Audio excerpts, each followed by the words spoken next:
Joe, good morning to you, sir. Good morning. You've got Jerry Nadler this weekend, Joe, continuing to push for impeachment. He says that the President of the United States, quote, violated the law 6 ways from Sunday. This looked like a part of Jerry Nadler's efforts to sort of hold on to that theme, despite how abysmal Bob Mueller's testimony was for Democrats last week. What do you think about the push for impeachment? Is it actually subsiding in reality? Well, I think the crazier Democrats want to do it, and there's nothing that's going to stop them from doing it except the Speaker of the House, Nancy Pelosi. Jerry Nadler's blathering this weekend is consistent with ignoring the facts. He's creating legal analysis that's a lie, all of this being handed to him by people from the Brookings Institution. They have a group over there called the Lawfare Group, which writes a lot of ridiculous legal crap. And 3 or 4 of their people are now on Nadler's impeachment staff on loan from Brookings. He's mouthing the nostrums that these people write for him. The disastrous testimony of Mueller was an example of how this has been a failing effort from the beginning. This was make no mistake about it, this was an effort to depose the President of the United States by creating a crime and then dethroning him and throwing him out of office.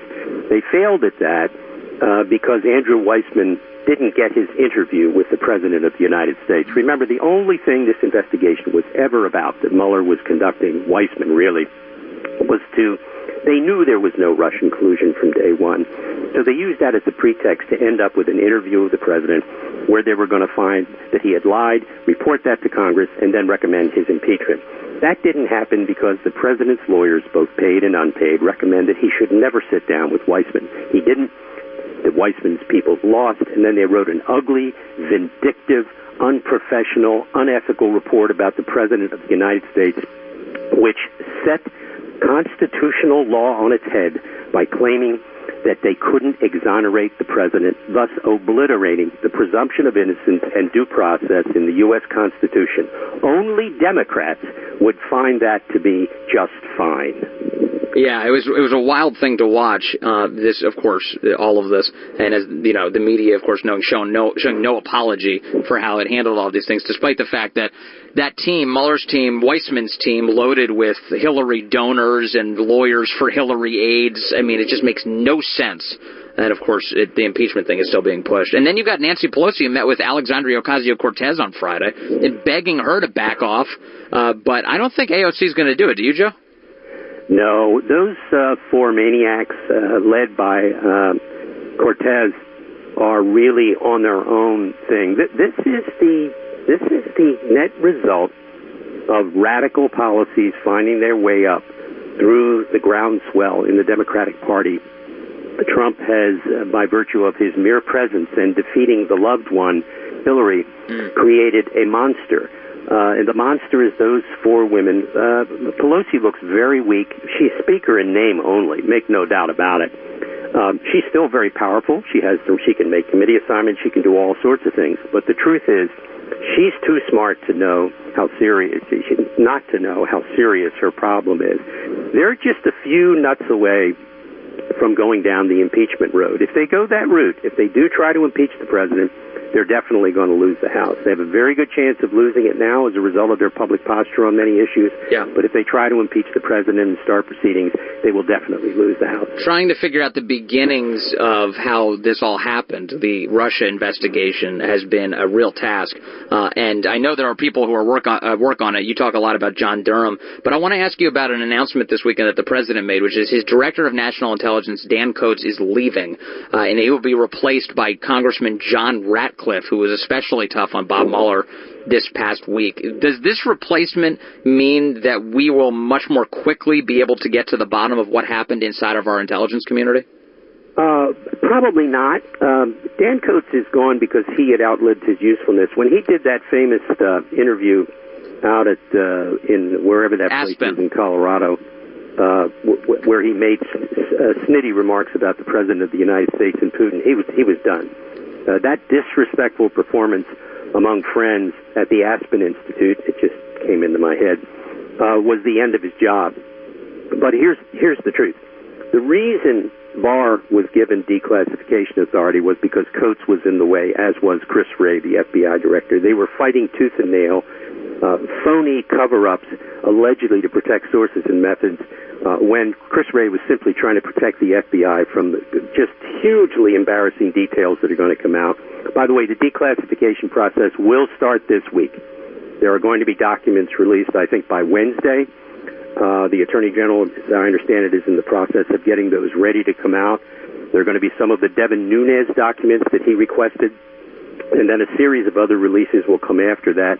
That's because Durham is progressing very, very quickly in his criminal investigation. This is not a review, quote-unquote, of what went on. This is a criminal investigation of senior DOJ and FBI officials from the Obama administration and intelligence community people, including John Brennan. This is a federal grand jury. This is not a review. This is not an IG audit. This is not some Congressional Research Service look at history. This is a criminal investigation of a bunch of people who tried to seditiously overthrow the President of the United States. So the stuff is going to start coming out this week. Okay, so let me just pause on the details that you're saying here. Wednesday, that means when you say come out, you mean to the public. We'll be able to see documents Wednesday?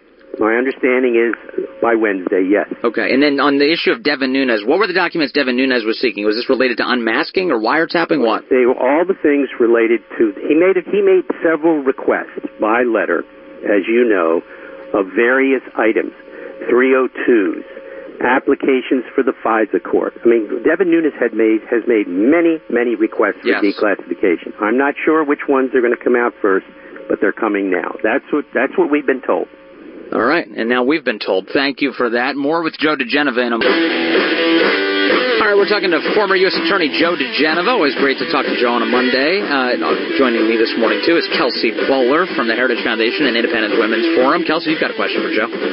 Hey, Joe. It's great to have you on this morning. You are a lawyer, also former U.S. Attorney to the District of Columbia. We were just talking about this Nicholas Sandmann case against the Washington Post being dismissed by a federal judge on Friday afternoon. He was suing for $250 million.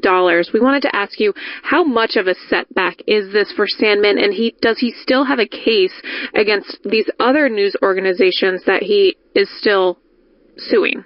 The answer to the second question is yes, and the answer to the first question is it's a setback because any time a federal judge makes you go appeal a case, you're wasting time and money and never getting in front of a jury. Sandmann will get in front of a jury ultimately. The judge in this case is just absolutely wrong on the law. This is a juvenile who was slandered and libeled by the mainstream media all across the country. He wrote some quite silly things in his opinion, like, well, the Post didn't mention his name, but they did show his photograph 40 or 50 times over several days, as if that is anonymity without a name attached to it, while the rest of the world is mentioning his name on all other platforms and devices. It's just wrong on the law. It'll be appealed. He'll win ultimately. He may have to go to the Supreme Court. But as a juvenile, he has a right to sue. He was correct, and his lawyers are absolutely correct that he was libeled. So we shall see. It's just going to take a while. This is the nature of our system. It's ugly, it's long, it's expensive, and thank God for lawyers who are willing to take it on. The judge sounded very dismissive of his case. He said that Sandmann must prove that his case is more than just annoying, offensive, or embarrassing. He said they needed to prove that Sandmann faced public hatred, contempt, and ridicule. How could he conclude he faced anything otherwise? Well, as I said, this was a juvenile decision by a federal judge, a new federal judge, an Obama federal judge. Justice Roberts, are you listening? There are different types of judges, and their political stripes make all the difference in the world in their political and judicial philosophy. This is a ridiculous decision. The incantations by this judge as to the legal standard are wrong, simply wrong on the law. Even a left-leaning D.C. circuit may very well decide it can't stomach this decision and reverse it. But if it doesn't, the Supreme Court will. It's just going to take a long time. His analysis is actually quite sophomoric.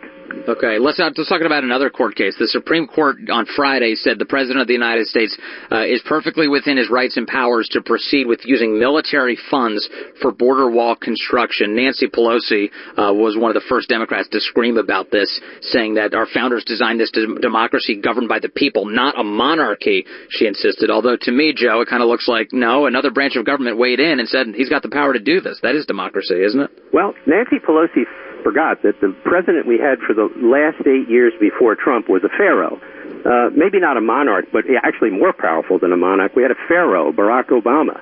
The bottom line here is that those nostrums from Nancy Pelosi are idiotic.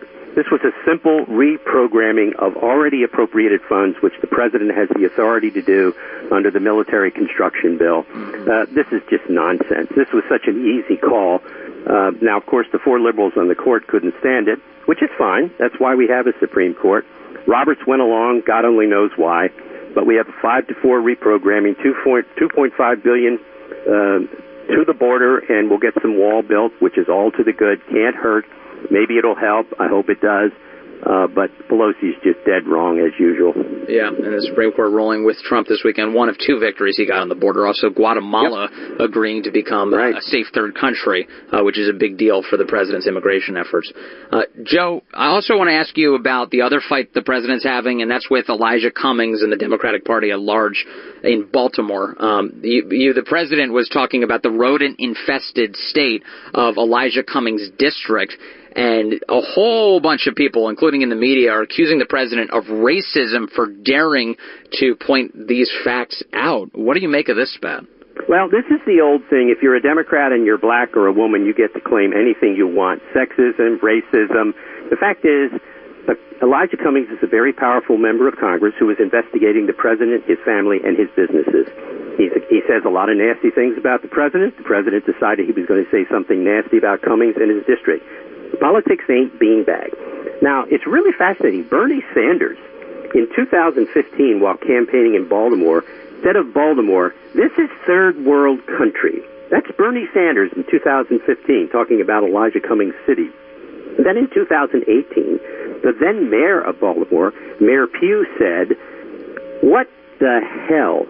We should just take all of this blank down. Ooh, you can smell the rats, quote unquote. That was Mayor Pugh. Then you have the new deputy police commissioner of Baltimore being held up at gunpoint in the city. You know, this is endless. This is a failed, democratically controlled city. Baltimore has been run for more than 50 years by Democrats, mostly black Democrats. And the truth is, they don't know what they're doing. They can't govern. They have a cultural disaster in the city. And all they want to do is blame somebody else for their problems. I think the president was quite justified in responding to Cummings' accusations about him and his family, and I think Cummings is justified in fighting back. These are 2 big folks. This is politics. It's what it's all about. That's why we have an election in 2020. We'll see who's going to win. Yeah, whatever happened to that old mayor who said that the city, you could smell the rats? Whatever happened to Mayor Catherine Pugh? She actually had to resign over a corrupt book deal. Oh. Over her beautiful little children's book called Heather Holly, which she was getting $500,000 from people on the State Board of Health who were large companies that were buying her books. Now, what's interesting about the fact is they bought the books but never took delivery of the books. That's weird. It's almost like they didn't care about reading the books. All right, thank you, Joe.